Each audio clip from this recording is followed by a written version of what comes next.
अचानक पाहुणे घरी आलेत ना, या उपवास आहे, मग काय करायचं? तर चला आज मी तुम्हाला खास असा मस्त झटपट होणारा राजगिऱ्यांच्या लाह्यांचा हलवा बनवणार आहे. तत्पूर्वी तुम्हाला हे झाड दाखवते. याला बघा किती छान फुलं आलेले आहेत.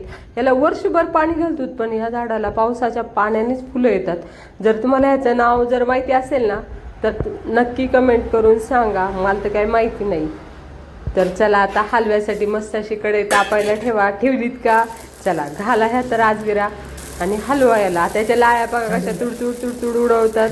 त्यासाठी काय करायचं, थोडंसं खोलगट भांडं ठेवायचं, म्हणजे जेणेकरून लाह्या ज्या आहेत त्या मैदान सोडून पळणार नाहीत. पण ह्या लाह्या ज्यावेळेस बाहेर उडतात ना, त्यावेळेस ते बघायला खूप छान असं मस्त मजा येते बरं का. आणि ही काम इतकं सोपं आणि इतकं गंमतशीर आहे ना, खरंच ना मजेशीर काम आहे. असेच काम पाहिजे, म्हणजे जेणेकरून त्याचा आनंद देखील घेता येतो.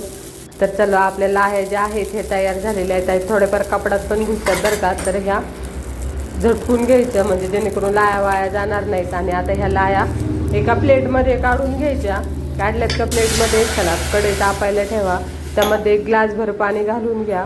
आता ह्या पाण्यामध्ये थोडंसं तूप घालून घ्यायचं. तूप घातलं का? अरे वा छान. मग घाला. आता काय घालणार आपण ह्याच्यात? आपल्याला डायरेक्ट गुळ आणायची आहे. तर ह्यासाठी आपण घालणार आहोत, गुळीसाठी गुळच वापरायचा. साखर बिलकुल घालायची नाही. गुळाने खूप छान चव येते, साखरेने तशी येत नाही. आता तुमच्याकडे घरात केशर असेल तर घाला, नसेल तर नाही घातलं तरी देखील चालतं. आता हे जे आहेत वेलची आणि बदाम हे बारीक करून घ्या. तोपर्यंत आली की पाण्याला उकळी घाला. याच्यात आता ज्या राजगिऱ्याच्या लाह्या केल्या होत्या ना, ह्या संपूर्ण लाह्या घालून घ्यायच्या आणि छान हलवून घ्यायचा. आता ह्याचा जो हलवा तयार व्हायला ना, इथून पुढे 3 ते 4 मिनटं पुष्कळ झाली. आता हे हलवून घ्यायचे आणि त्यांना छान एक ज्यूस तर शिजूपर्यंत काय करायचं, यात वरून काजू बदाम आणि विलायची जी पावडर केली होती ती घालून घ्यायची आणि याला थोडं थोडं हलवत राहायचं. आता याला तुम्हाला खूप घट्टसर पाहिजे नसेल थोडं जास्त वेळ शिजवायचं आणि थोडंसं रसरशीत पाहिजे नसेल तर झालं तयार. अशा प्रकारे आपला जो आहे राजगिऱ्याच्या लाह्यांचा हलवा हा तयार झालेला आहे. अगदी झटपट होतं आणि कुणी उपवासाचे पाहुणे आले ना तर कधीच नाराज होणार नाही. शिवाय एक वेगळा असा पदार्थ खाऊन जातील आणि आपल्या मनाला देखील खूप समाधान आणि छान वाटतं असं जर कुणी काही खाऊन गेलं तर. चला आता एका प्लेटमध्ये काढून घ्यायचं आणि त्यावरनं साजूक तूप घालायचं.